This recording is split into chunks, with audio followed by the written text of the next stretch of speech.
वन्दे देव उमापतिं सुरगुरुं वन्दे जगत्कारणं वन्दे पन्नगभूषणां मृगधरं वन्दे पशूनां पतिं वन्दे सूर्य शशाङ्क वह्निनयनं वन्दे मुकुन्दप्रियं वन्दे भक्तजनाश्रयं च वरदं वन्दे शिवं शङ्करम्। संवत्सर शिवजीमा सतत नमन गर्दै ज्योतिष संचार युट्युब च्यानल र ज्योतिष संचारको फेसबुक पेज मेरो व्यक्तिगत आइडी र ज्योतिष संचारको फेसबुक आइडीबाट हामीलाई हेरेर बस्नुभएका सम्पूर्ण आदरणीय दर्शक महानुभावहरूमा हार्दिक स्वागत तथा न्यानो अभिवादन गर्न चाहन्छु। आदरणीय दर्शक महानुभाव, सदा चाहिँ आज पनि हामी यहाँहरूमा विभिन्न विषयमा चर्चा परिचर्चाका साथ उपस्थित हुने भइरहेका छौँ र आज हामीले यहाँहरूमा यस्तो एउटा जानकारीमूलक कार्यक्रम लिएर उपस्थित भएका छौँ कि यहाँहरूले विभिन्न विषयमा चर्चा परिचर्चाहरू श्रवण गरिरहनु भएको छ। त दर्शक महानुभाव, आज हामीले यहाँहरूमा विशेषतः हाम्रो घर परिवारमा प्रचलनमा आइ नै रहने कुच्चोको विषयमा हामी चर्चा परिचर्चा गर्न गइरहेका छौँ र यस विषयमा हामीलाई सहयोग गर्नुभएको छ ज्योतिष संचार प्राइभेट लिमिटेड शाखा कार्यालय बुटवलका इन्चार्ज कार्यकारी प्रमुख शाखा कार्यालयका कार्यालय प्रमुख श्री शिवशङ्कर जीले हामीलाई उपलब्ध गराउनु भएको छ। त दर्शक महानुभाव, यतिखेर हामीलाई क्यामेरामा सहयोग गर्दै हुनुहुन्छ कृत कौशिकजीले भने आर्य कृत कौशिकजीले हामीलाई सहयोग गर्दै हुनुहुन्छ र कार्यक्रम प्रस्तुता म ज्योतिष पण्डित प्रमोद भट्टराई उपस्थित भएको छु। दर्शक महानुभाव, यतिखेर यहाँले हामीलाई निहाल्दै हुनुहुन्छ, हामी पोखराबाट यहाँहरूमाझ उपस्थित भएका छौँ। हामी कहिले पूर्व त कहिले पश्चिमबाट यहाँहरूमाझ उपस्थित हुँदै आइरहेका छौँ र यहाँहरूमाझ आज हामी पोखराबाट उपस्थित भएका छौँ। दर्शक महानुभाव, हामीलाई आज प्राप्त भएको छ कुच्चो लगाउँदाखेरि के कसरी कुच्चोलाई कसरी राख्नुपर्छ यो विषयमा हामी आज यहाँहरूमाझ प्रस्तुत गर्ने जमर्को गर्नेछौँ। दर्शक महानुभाव, सबैभन्दा पहिला छाडुलाई अथवा कुच्चोलाई लक्ष्मीको प्रतीकका रूपमा हामीले मान्दै आइरहेका छौँ र कुच्चो लक्ष्मीको प्रतीक हो। त्यसैले कुच्चोसँग जोडिएका गुण र अपगुणले हाम्रो जीवनमा पनि धेरै ठुलो असर पार्दछ र त्यसले कति कुराहरू राम्रो पनि देखाएको छ, कति कुराहरू त्यसले हामीलाई नराम्रो पनि फल दिन्छ। यस कारणले कुच्चोसँग जोडिएका केही कुराहरू हामीले ध्यानमा राख्यौँ भने पक्कै पनि हाम्रो जीवनमा केही ऊर्जाहरू प्राप्त हुने सम्भावना प्रबल मात्रामा छ।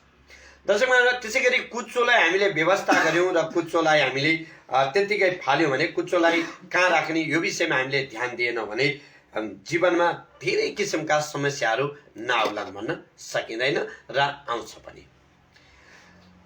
त्यसैले वास्तुशास्त्र अनुसार कुच्चो सम्बन्धी केही कुराहरू यहाँहरूमाझ प्रस्तुत गर्नेछौँ। आउनुहोस् यस विषयलाई हामी अगाडि बढाउँ। विशेषतः कुच्चो घर अथवा अफिस जुनसुकै ठाउँमा पनि प्रयोग हुने वस्तु हो, जुनसुकै ठाउँमा पनि त्यसलाई राख्नुपर्छ र कुच्चो प्रयोग भइसकेपछि देखिने ठाउँमा नराख्दा नै अत्यन्त राम्रो हुन्छ र पुरै समय हामीले कुच्चोलाई देखिरहनु हुँदैन। यदि कुच्चो धेरै जसो अवस्थामा देखिरह्यो भने त्यसलाई अशुभ मानिन्छ। त्यसै गरी धेरै पटक कुच्चो भाँचिँदा पनि हामी त्यसको प्रयोग गर्छौँ, त्यो एकदमै गलत छ र यदि घर वा अफिसमा यदि कुच्चो भाँचियो भने वा टुटेमा फुटेमा त्यसलाई तुरुन्त परिवर्तन गर्नुपर्छ। कुच्चोलाई हामीले बार बार प्रयोगमा यदि ल्याइन्छ भनेदेखि कुच्चो सगुलो हुनुपर्छ। भाँचेको कुच्चोको हामीले कहिले पनि ल्याउनु हुँदैन। र अर्को कुरा, हामीले कुच्चोलाई दिशा मिलाएर राख्नुपर्छ। पूर्व पश्चिम उत्तर दक्षिण यो दिशामा कुन दिशामा कुच्चो राख्ने त हामीले कुच्चो लगाइसकेपछि कुच्चोलाई कुन ठाउँमा राख्यो भने अझ सहजता प्राप्त हुन्छ भनेर भन्दा यदि हामीले कुच्चोलाई हामीले प्रयोगमा ल्याइसकेपछि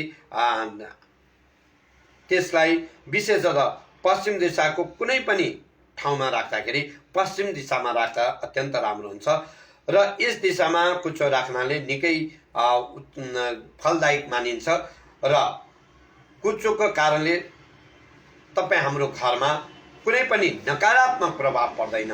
यदि कुचोलाई पश्चिम दिशाको कुनै पनि कोणमा राख्यो भने, पश्चिम दिशाभन्दा बाहेकको कुनै पनि कोणमा राख्यो भने त्यसले हाम्रो परिवारमा, हाम्रो घरमा पक्कै पनि केही नकारात्मक असरहरू गर्न सक्छ, नेगेटिभ भाइब्रेसन आउन सक्छ। यस कारणले पक्कै पनि यहाँले यो कुरालाई मनन गर्नुहुनेछ। त अर्को रहेको छ कुचो हामी जतिखेर पनि फोहोरलाई बढार्ने ठाउँमा प्रयोग गर्छौँ र कुचोको काम बढार्ने हो, कसिङ्गरलाई एक ठाउँबाट अर्को ठाउँमा लाने वस्तु। यस कारणले पनि कुचोलाई हामीले कतिखेर प्रयोग गर्दाखेरि चाहिँ राम्रो हुन्छ त? शास्त्रले के बताउँछ?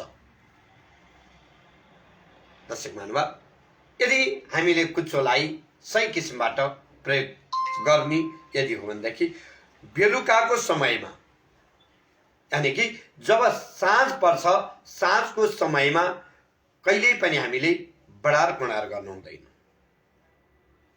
यदि साँझको समयमा हामीले बढार कुँडार गरियो भने विशेषतः प्राप्त भएको लक्ष्मीले पनि छोडेर जान्छन् भन्ने शास्त्रीय मान्यताहरू छ। त्यसकारणले हामीले बेलुकाको समयमा कुचो नलगाउँदाखेरि उत्तम मानिन्छ र साँझको समयमा बढार कुँडार गर्नु हुँदैन। हुन त लोकाचार पनि रहेको छ दर्शक महानुभाव, कहिले पनि नजानिकन पनि हामीले यसलाई मनन गर्दै आइरहेका छौँ, चिन्तन गर्दै आइरहेका छौँ र बेलुकाको समयमा झाडु नलगाउँदा नै, कुचो नलगाउँदा नै सबैभन्दा राम्रो हुने देखिन्छ। यदि बेलुकाको समयमा हामीले यदि झाडु लगाइन्छ, कुचो लगाइन्छ भनेदेखि केही हामीलाई नकारात्मक प्रभाव पर्न सक्छ, नकारात्मक सोचहरू आउन सक्ने, नकारात्मक दृष्टिहरू पर्न सक्ने, नकारात्मक प्रभावहरूले गर्दा हाम्रो घर परिवार, अफिस र कर्मचारीत्व अवस्थामा पनि केही उतार चढाव आउन सक्ने सम्भावना प्रबल मात्रामा रहन्छ। यस कारणले बेलुकाको समयमा हामीले धेरै कुरामा ध्यान दिनुपर्छ र बेलुकाको समयमा कुचो नलगाउँदा नै सबैभन्दा राम्रो हुन्छ। त दर्शक महानुभाव, आज हामी यहाँहरूलाई कुचो लगाउँदाखेरि के कस्तो हुन्छ यो विषयमा यहाँहरूमा चर्चा गरिरहेका छौँ। हामीलाई धेरै दर्शक महानुभावहरूले हेरिरहनु भएको छ। हामी कार्यक्रमको अन्तिममा यहाँहरू सबैको नामहरू अवश्य पनि लिनेछौँ र प्रत्येक साताको 3 दिन बिहिबार, शनिबार र सोमबार यहाँहरूमा हामी विभिन्न विषयमा, विभिन्न समयमा यहाँहरूको चर्चा परिचर यहाँहरूमा चर्चा परिचर्चा गर्दै आइरहेका छौँ र कहिले हामी यहाँहरूको जिज्ञासाहरू मेटाउनका लागि उपस्थित भएका छौँ भने कहिले हामी यहाँहरूलाई अन्य किसिमबाट पनि हामी चर्चा परिचर्चा गर्दै आइरहेका छौँ। दर्शक महानुभाव, आजको विषयमा हामीले कुचोलाई कसरी राख्ने भन्ने विषयमा, कुन ठाउँमा राख्ने भन्ने विषयमा चर्चा गरिरहेका छौँ र विशेषतः कुचो राख्दाखेरि यहाँहरूले ठाडो बनाएर कहिले पनि नराख्नु होला र कुचो ठाडो बनाएर फेरि राख्यो भने त्यसले पनि हाम्रो समाजमा नकारात्मक प्रभाव पार्न सक्छ। कुचोलाई यस कारणले पनि ठाडो बनाएर राख्नु हुँदैन। यदि ठाडो राखिएको कुचोलाई देखियो भनेदेखि त्यसबाट हामीलाई केही नेगेटिभ र नकारात्मक प्रभावहरू आउन सक्ने सम्भावना प्रबल मात्रामा रहन्छ र त्यो काहीँ लामो यात्रामा हामी निस्किँदैछौँ भनेदेखि त्यो ठाडो रहेको कुचोलाई हामीले यदि देख्यो भने त्यसलाई अशुभ मानिन्छ र पुनः घर फर्केर दही हामीले ग्रहण गरेर अगाडि बढ्दाखेरि राम्रो हुन्छ। र दर्शक महानुभाव, अर्को छ, हामीले धेरै समय धेरैका घरमा देख्ने गरेका छौँ कि कुचो पुरानो हुन्जेलसम्म त्यो कुचोको सबै भाग तितर बितर हुन्जेलसम्म पनि प्रयोग गरेको देखिन्छ।